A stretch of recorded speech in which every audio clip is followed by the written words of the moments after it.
What's going on, everyone? Welcome to WCBS 880p. I'm here live in New York. I am Jack Rizzo, joined alongside by Connor Chandler, and today we're going to be talking about record predictions, specifically for the AFC East, one of the most interesting divisions in the NFL going into this year. There's a lot of people that think that all four teams could go above 500 in this division, and there's a lot of people that think that the Bills are going to be the only team to make it to the playoffs out of this division. But it's going to definitely be interesting to watch all four. Connor, what do you think of the AFC East going into this season? You know, the AFC East added a lot of really good talent this year. Jalen Ramsey, Aaron Rodgers, to name a few. So, this division could go either way. The Patriots could top it for all I know. But I'm going to go with a little unorthodox prediction. I'm going to put the Patriots at the bottom, which I think everyone expects.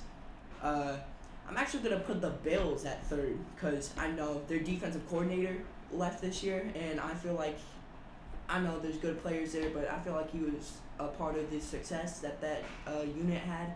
I'm going to put the Jets at second, mainly because I think Aaron Rodgers is not going to underplay this year like he did last year because I think he has the proper help.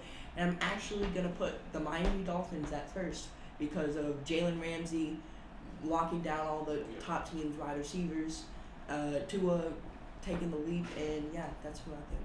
So we do want to mention that we have a live audience here. We're going to ask some questions. Just real quick, I'm going to give my quick record predictions for each team. So I'm going with Buffalo in first at 12-5. I'm going with Miami in second at 9-8. I'm going with New York in third at 9-8, and I'm going with New England in fourth at 8-9. All right, questions. All right, I just want to talk about the Buffalo Bills for a second. Over the past few seasons, they've been one of the more uprising teams in the NFL, but they haven't turned that into playoff success. What would happen? What are your thoughts if this year it's the same?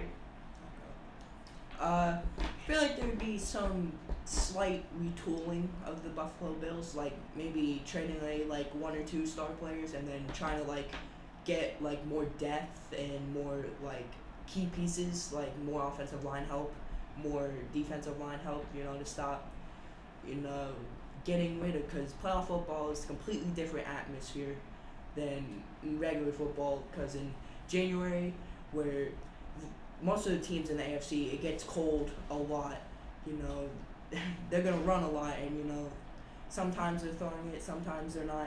But you need a good defensive line to get help and offensive line to help get rid of the pressure from the defensive line. I agree. I think if they don't make it to the championship this year, I think there's a chance they could fire Sean McDermott. I know it's controversial, but you don't have to be a bad regular season coach to get fired. We saw it with Tony Dungy in Tampa Bay back in the day. So, any more questions?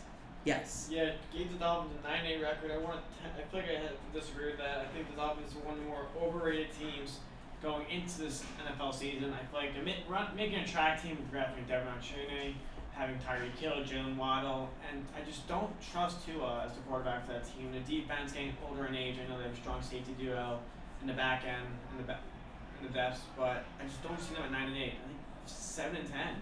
I thought my record of the Dolphins was generous because I think they're overhyped as well. But I just thought 9 wins just because their schedule is not terrible. Actually, I take that back. They have the second hardest schedule. But, I mean, we saw in games that two played the full game, they have had a very good record. But that could just be a one-year thing. So we'll just have to see.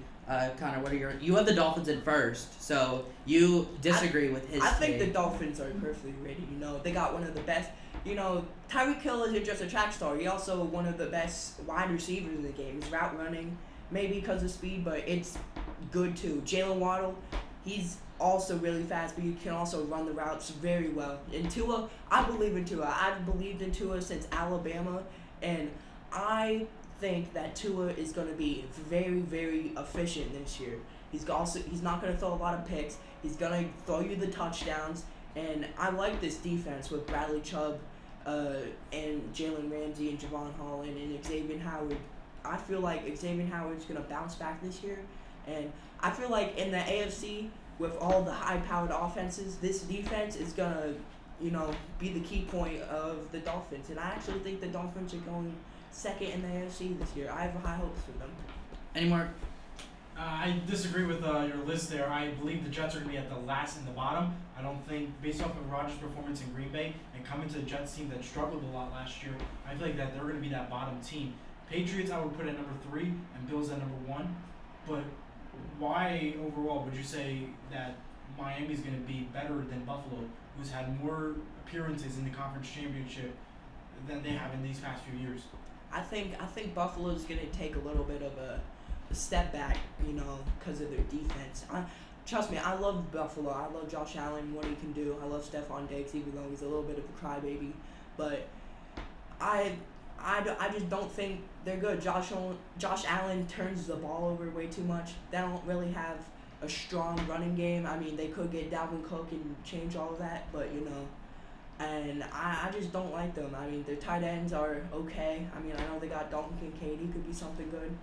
But, yeah, I just believe in Aaron Rodgers more. And, he said he didn't after what he did in Green Bay, but the Jets' weapons are severely better than Green Bay's. I mean, if you saw the game where Mike White played in last year and Zach Wilson didn't, that Jets offense was firing on all cylinders.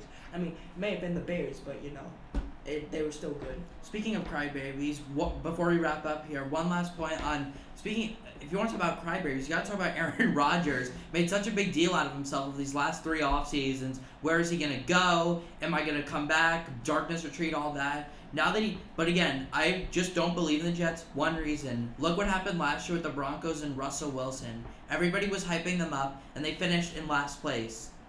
So, and this is a tougher division too. So I feel like the Jets would not be surprised if they finish in last place. All right, that's gonna do it for us here on the latest edition of WCBS 880 p.m. For Connor Chandler, I'm Jack Rizzo signing off.